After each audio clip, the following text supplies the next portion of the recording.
आवाज लोकशाहीच्या आजच्या भागात आपण पाहणार आहोत सिंधुदुर्गातील ग्रामीण भागातील नागरिकांच्या समस्या। सिंधुदुर्गातील ग्रामीण भागात मोठी समस्या आहे ती रस्त्यांची। येथील रस्ते खड्डेमय बनलेत, मात्र याबाबत प्रशासन मात्र उदासीन आहे। या संदर्भात आपण आढावा घेतोय। मालवण तालुक्यातील हेदूळ जो गाव आहे त्या गावाकडे जाणाऱ्या रस्त्याचा या संदर्भात आपण इथल्या नागरिकांशी बोलतोय। रोज येतात जातो, म्हणजे लय बिकट अवस्था आहे रस्त्याची।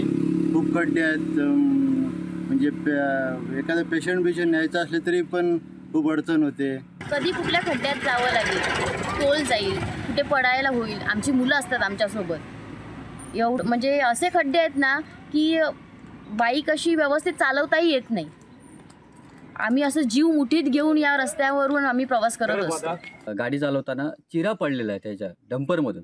काय तर असा कुठेही लहान मुलं असतात आमच्याबरोबर किंवा काही असतं, शाळेत जाणारी येणारी जाणारी मुलं असतात काय, तर त्यांच्याबरोबर असा प्रसंग कधी घडू नये काय, याची वेळीच खबरदारी घेतली पाहिजे।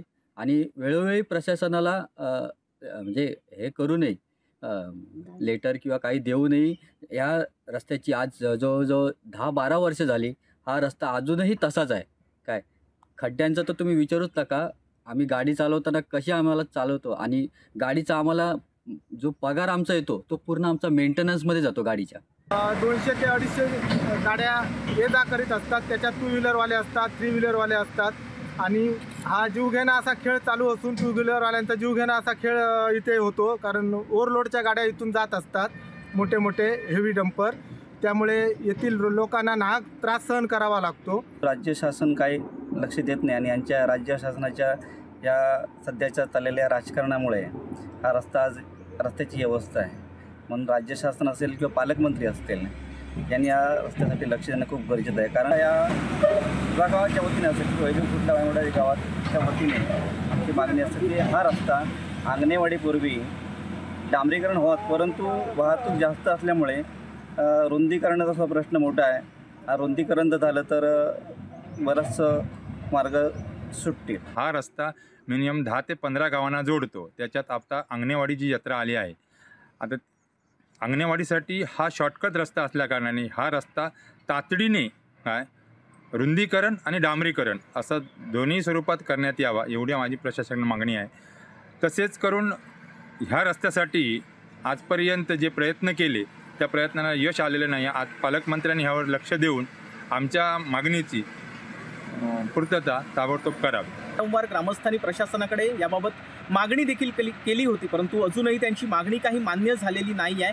मोठमोठे खड्डे या रस्त्यांवर पडलेले आहेत। एका बाजूला साईडपट्टी जी आहे ती खचलेली आपण पाहू शकतो। मोठमोठी अवजड वाहनं याच रस्त्यानं ये जा करत असतात, पण अवजड वाहनाला जर साईड देताना 2 व्हीलरचा टायर घसरला तर अपघात होऊन थेट वाहन चालक जो आहे त्या डंपरच्या चाकाखाली जाऊन फार मोठी दुर्घटना घडण्याची देखील शक्यता नाकारता येत नाही।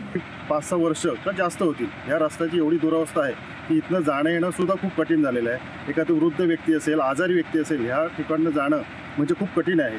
2 व्हीलरने गाडी चालवणं सुद्धा एवढं रस्त्याची वाट लागली की 2 व्हीलर सुद्धा चालू शकत नाही। म्हणून माझी एकच प्रशासनाला विनंती आहे, लवकरात लवकर हा रस्ता दुरुस्त व्हावा। कसाल हेदूळ खोटले या रस्त्याची दुरवस्था आपण पाहिली असेल। यावर आता प्रशासन कधी हा रस्ता पूर्ण करतंय आणि नागरिकांची इथली मोठी गैरसोय कधी दूर करतं हे पाहावं लागणार आहे। कॅमेरा पर्सन चिन्मयसह रोहन नाईक, लोकशाही मराठी, मालवण। लोकशाही मराठी ऐका, पहा, जागरूक रहा।